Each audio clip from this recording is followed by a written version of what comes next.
Isang umaga, nakita ko si Kapag na malungkot galing school. Bilang tito, tinanong ko kung bakit siya malungkot. Kasi po, tito, dun sa mga classmate ko ang ingay. Ako pa naman yung president sa school. Ganun ba Kapag? Ano namang problema? Bakit sila maingay? Kasi po, tito, dun sa ko yung nagsasabay sa room. Tapos yung mga classmate ko ang ingay. Di nila ako marinig. Kaya tito, dun ibili mo na lang ako neto. Eto, tito, dun sa megaphone. Pag binili mo ako nito, maririnig ako ng mga classmate ko. Dahil mabait akong tito at honor naman si Kapag Girl. At kailangan niya to dahil president siya sa school. Binili ko siya ng mini megaphone. Kaya naman makakagdagat, tara unboxing na natin. So mga kadigat, eto na yung megaphone na binili ko para kay Kapag Girl. So mga kadigat, tara, try na natin. Pero ito nga pala ang itsura niya. Ngayon, magre-record na tayo ng sasabihin natin. Kamukha ni Kapag Girl si Bini Aya. Kamukha ni Kapag Girl si Bini Aya. Kamukha ni Kapag Girl si Bini Aya.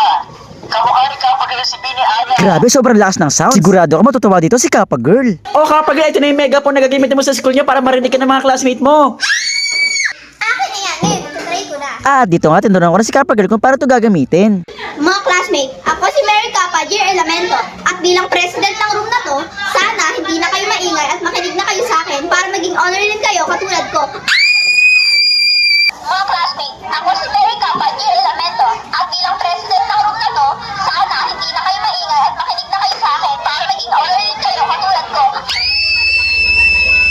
Wow, Tito Dugs, ang ganda naman yan. Okay, Tito Dugs, akin na yan. Papasok na ako sa school. Papakita ko to sa mga classmate ko. Bye! Okay Kapag Girl, ingat. Isang umaga, habang nagre-refill ako ng toothpick, ay biglang lumapit sa akin si Kapag Girl. Meron siyang pinapakita. Laruan na bubbles na merong usok sa loob. Ayan o, di ba sobrang kakaiba? Tito Dugs, pili mo ako ng ganitong laruan, please. Pag binili mo ako nito, magiging kamukha mo, Daniel Padilla.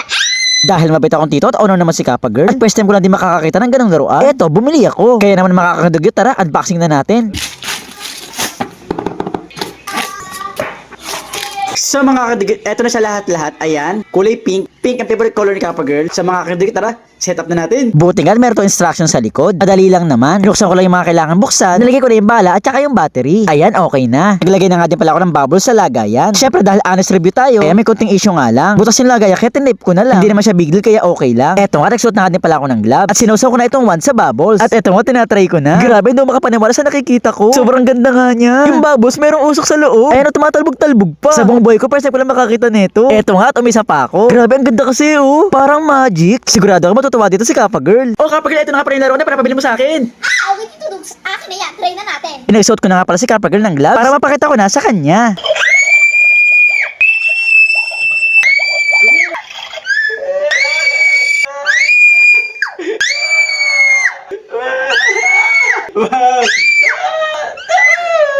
Tito Dugs, akin na muna to. Akin na nga yun. Papasok na ako sa school. Papakita ko to sa mga classmate ko. Bye! Okay Kapag Girl, ingat.